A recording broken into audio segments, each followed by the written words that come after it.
El casamiento entre parientes demasiado cercanos, Dorio, fue causa de la decadencia de muchas casas reales europeas. A decir verdad, el número de personas pertenecientes a la alta nobleza fue siempre más bien reducido. Y a la vuelta de los casamientos y de las confluencias sanguíneas, casi todos eran parientes entre sí.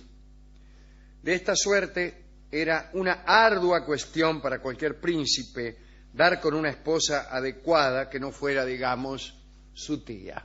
Bueno, mi tía está comprometida. El caso es que esta estrechez de los horizontes conyugales fue degradando las estirpes y alcanzó a dotar a las naciones de algunos reyes de histórica estupidez. Carlos VI de Francia fue, por cierto, el resultado de muchas generaciones de nobles que no salían de su casa. En verdad, no era idiota, sino loco, aunque supo beneficiar a su patria con una total falta de interés por los asuntos públicos. Por desgracia, ese interés fue asumido con el mayor entusiasmo por su mujer, Isabel de Baviera, quien no era ni loca ni estúpida, aunque sí perversa. Bueno. A finales del siglo XIV, el pobre Carlos había dado ya suficientes muestras de demencia como para ser alejado del poder. Estando con su ejército en Le Mans, oyó caer la espada de uno de sus caballeros y tuvo un ataque de furia de tal naturaleza que durante una hora estuvo tirando estocadas a lo más selecto de sus tropas. Mató a 4, hirió a una docena hasta que por fin se le rompió el sable.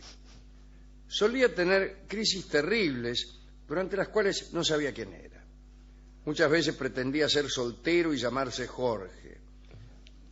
Un placer. Recorría los pasillos bailando en forma grotesca o llamaba a los guardias asegurando que lo perseguían para matarlo. Durante algunos meses prohibió a los cortesanos que se le acercaran. Creía ser de cristal y tenía miedo de que lo rompieran. Se recubría de frazadas y se movía con extrema lentitud. Bueno, no estaba tan loco. No. Isabel de Baviera resolvió dejarlo solo y se fue con uno de sus amantes, el duque de Turena, hermano del rey, al castillo de Barbette. Carlos VI se quedó solo en la cerrazón de su locura. Nadie lo atendía. Yacía en medio de sus propias heces, lleno de piojos, las uñas largas, vestido con harapos que no se cambiaba nunca. Pero a Isabel no le bastaba con alejarlo del poder. Deseaba matarlo para que accediera al trono su cuñado y amante. Y como resultaba riesgoso hacerlo en forma directa, concibió la idea de hacer que se consumiera de lujuria. Para ello, le envió a una joven muy aparente, Odette de Chandibert. Pero la niña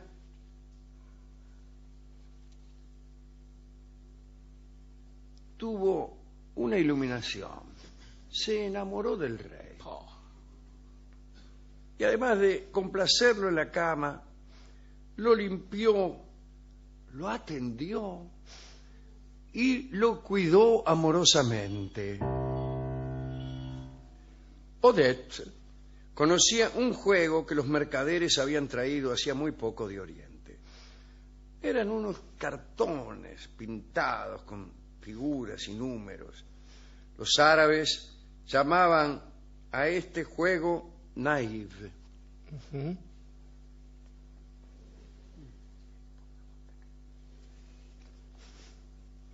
Naïve. Odette y Carlos pasaban las tardes muy entretenidos con esta diversión. El rey encargó al pintor Gringonier que le hiciera 3 juegos. Pagó por ellos 53 soles. Las barajas se instalaban de este modo en Occidente.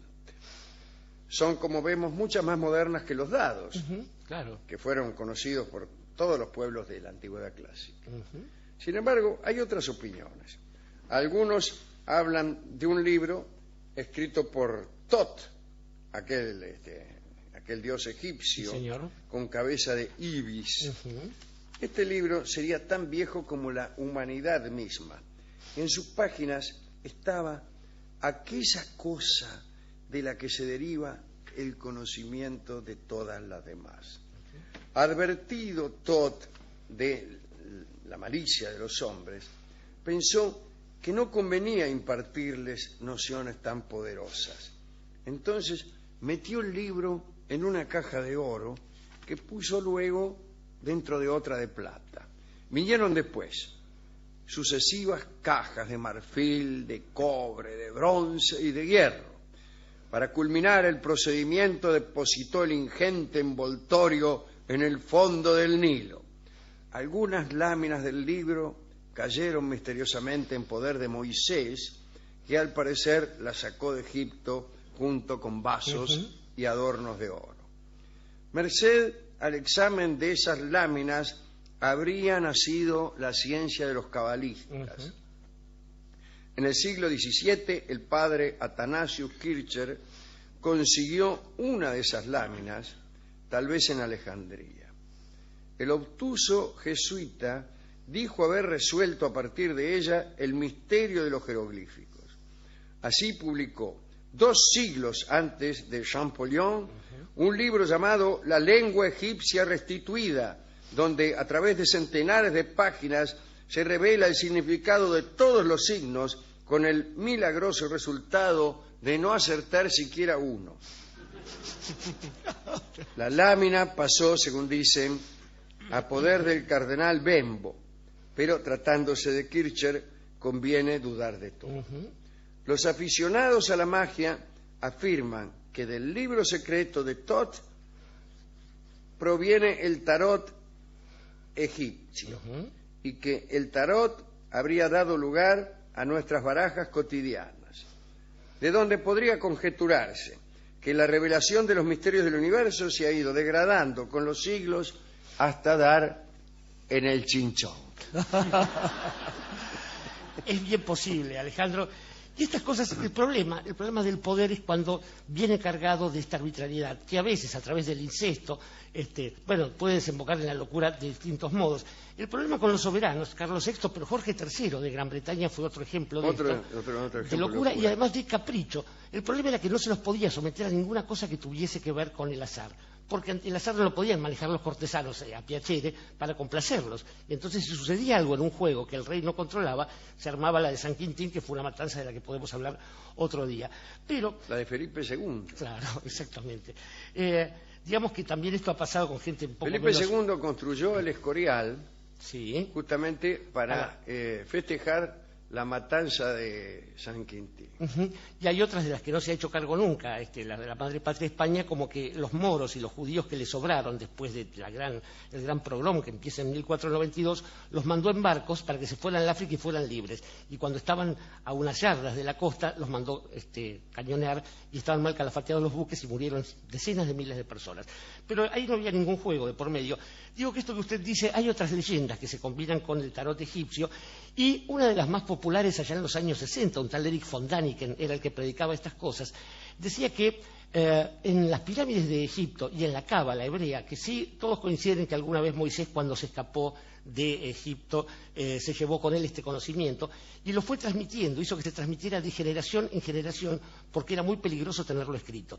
De modo que los cabalistas, hasta llegar incluso al bueno de Scholem, que cita Borges alguna vez, sabían esto por transmisión oral. Pero lo que se dice es que un pueblo extraterrestre, estas fantasías de los científicos de los 60, habían traído todos esos saberes de ingeniería, etcétera, pero que se habían dado cuenta que la humanidad era demasiado primitiva para tenerlos, y que entonces transmitieron los símbolos de este saber, pero no la interpretación. Y tenía que ser esto dejado en manos de un pueblo que no tuviese escritura. De modo que buscaron un pueblo que fuese habilidoso para el comercio, pero no para interpretar la ciencia. Lo sacaron de Egipto, y de ahí es que se los llama aegiptanos, o sea, gitanos. A los gitanos se les dio, a través de este instrumento, las cartas, la posibilidad de predecir un poquitito el futuro, pero no el futuro de la humanidad.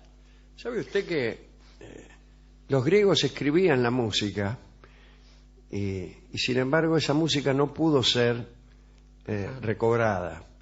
Y la única música de la antigüedad clásica que tenemos es la música de un pueblo que no escribía pero recordaba, que es la del pueblo hebreo. Ajá. Esa música se recuerda, sabemos cómo era. La música griega, que era anotada, conservó su escritura, la vemos anotada, pero no sabemos cómo era. Nunca sabremos cómo sonó. Sí, se lo olvidaron. Y es justamente, el problema es ese con ese tipo de conocimientos. Pero este asunto de los saberes transmitidos así, es curioso lo que citaba el cardenal Bembo. Bembo y Radio Bemba en el Caribe significa todavía aquello que se transmite de boca en boca, por la oralidad. De ahí viene lo de negro bembón también, y ese tipo de cosas que dicen los caribeños. Pero en cuanto a estos saberes, Alejandro, hay quien dijo también que algunos de los muchos ejércitos que arrasaron Jerusalén y el pueblo de Israel, que de todos modos era un saber que no le iba a servir, porque cada pueblo tenía que construir su propio saber. De poco les valdría a los hebreos el saber de los egipcios y a cualquier pueblo enemigo de los hebreos el saber de los hebreos. Algo así como que cada pueblo tiene que ir a buscar su saber de manos de la divinidad en la que crea o del saber en la que crea. Esto seguramente debe haber sido recogido por algún paisano que, enfrentado a la necesidad de saber quién era bárbaro y quién era civilizado, decidió elegir por su verdadero rumbo, sabiendo que acá no hay un monte Sinaí donde ir a buscar estas cosas y que lo que hace falta para un buen saber de aquí, de la patria, es ir a buscar ese saber a un monte criollo. Y monte criollo se llama este tango, que habla de unas barajas que no son ni el libro de Tot, ni el tarot, ni las barajas del chinchón, sino las barajas con que se juega al monte. Es un lindo tango, pero lo voy a cantar yo. Monte criollo para todos ustedes.